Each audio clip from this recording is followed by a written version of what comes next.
Hey, this is Lynn. Happy Monday. This is Weigh-In Monday, and I came off of a kind of a challenging week. I don't know if you watched my confession video yesterday, but I had a pretty rough day and made some bad choices on Saturday. Not from a carnivore perspective, but from a perspective of my mast cell activation syndrome and needing to avoid higher histamine foods. My food addiction is still here. You don't just turn off a food addiction like a switch. And so I did have some struggles, not with sugar, not with carbs, but with higher histamine foods that I'm supposed to be avoiding because of my mast cell activation syndrome. So I had a little bit of a rough day yesterday. You can check out my video that I did yesterday and shared about that. Some of the information was really humiliating, but supposed to be transparent, so I was. Anyway, so I did my weigh-in this morning, and I'm super excited to share the results. I'm a little bit mind blown over these results. So here we go. All right, so the scale weight went down by 5 pounds, and I was so excited about that because last week it went up. For the first time, it went up. So I was just watching to see if there was going to be a trend. And when I weighed in this morning, I honestly didn't have any idea what to expect because, like I said in my other video yesterday, I did fall and I woke up pretty sore this morning, and I never know how inflammation is going to be impacting my weight. So I was super excited to see I was down 5 pounds. I was, and I'm always very strict carnivore, and I didn't cheat other than the mast cell issue with the high histamine foods. So yay, that's a good thing. So I have, let's see, my BMI came down by almost a whole point. Excited about that. My body fat percentage keeps trending down. It started at 71.1%. It's down to 66.3%, which is still super high. I'm not in denial that I have a long ways to go, but this is encouraging. My fat-free body weight, which again is all the good stuff, the good tissue, went up by 2.2 pounds. So that's super exciting. So again, when my scale weight goes down like it did 5 pounds, but I gained 2.2 pounds of good tissue, that means the actual fat loss for the week was 7.2 pounds. And that is why I am completely mind blown. I don't know how, I hope it's accurate, but wow, it does feel good to see the numbers looking like that. My visceral fat is back down to 28. It had gone, from 30 to 29 and then down to 28. And then last week it went back up to 29.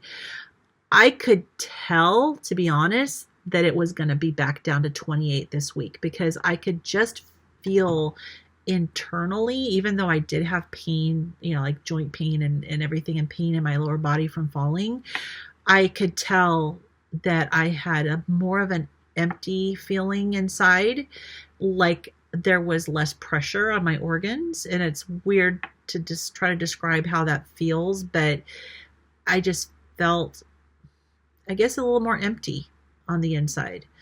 So I don't know if that's just because my colon was more empty or if it was because the visceral fat came down again, but either way, I kind of just had a sense that it was going to be back down. So I'm really happy about that.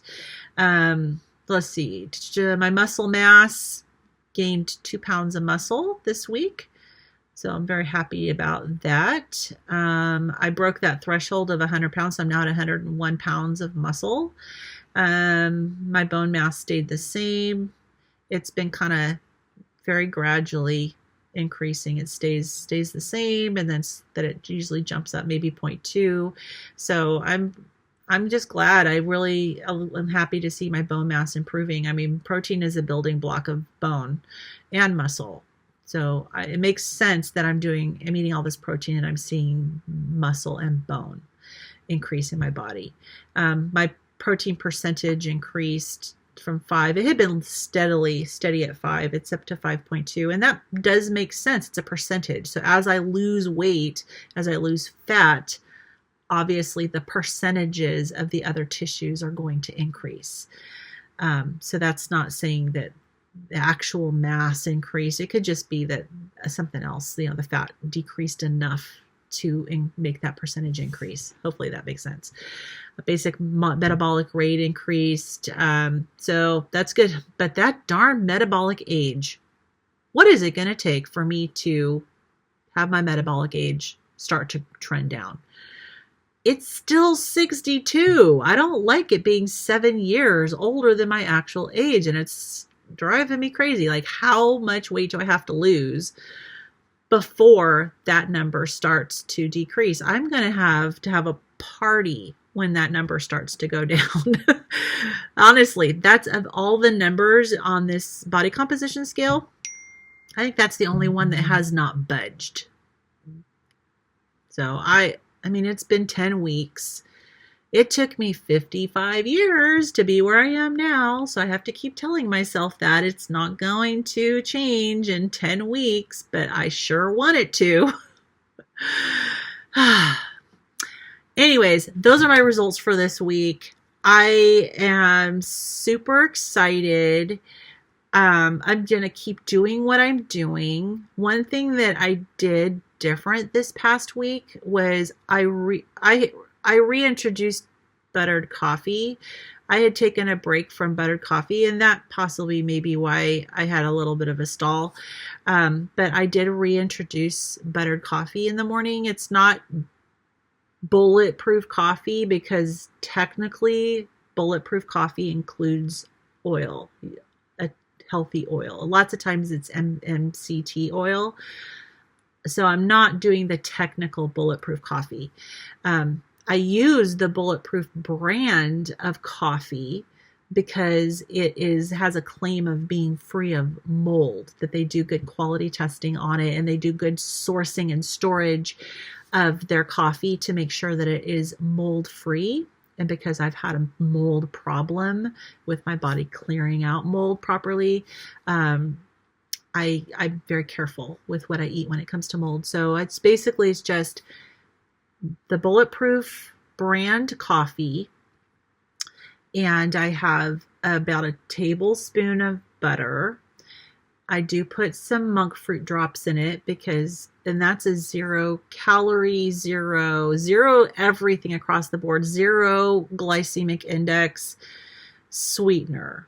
Now it's not carnivore, but it's basically has a 0 impact, and I need a little bit of sweetness to my coffee. So I do put that in there, and I do put a little bit of half and half, which has like less than 1 gram of carbs to it. So I've got to be able to tolerate. I can't handle coffee that's just black. And I tried the coffee with black and just the butter. Ugh, don't like it. So anyways, that's how I do my coffee, and I put it in a magic bullet and whiz it all up and make it nice and frothy, and it's delicious. And so I've reintroduced the buttered coffee to my diet this past week. So I don't know if that made a difference, but I'm super happy. So we'll see how things go this week. And I am still kind of sore from falling yesterday. It didn't really hurt myself, but anyways, there's my doorbell. So I'm going to go. Hope everyone has a wonderful week. Bye-bye.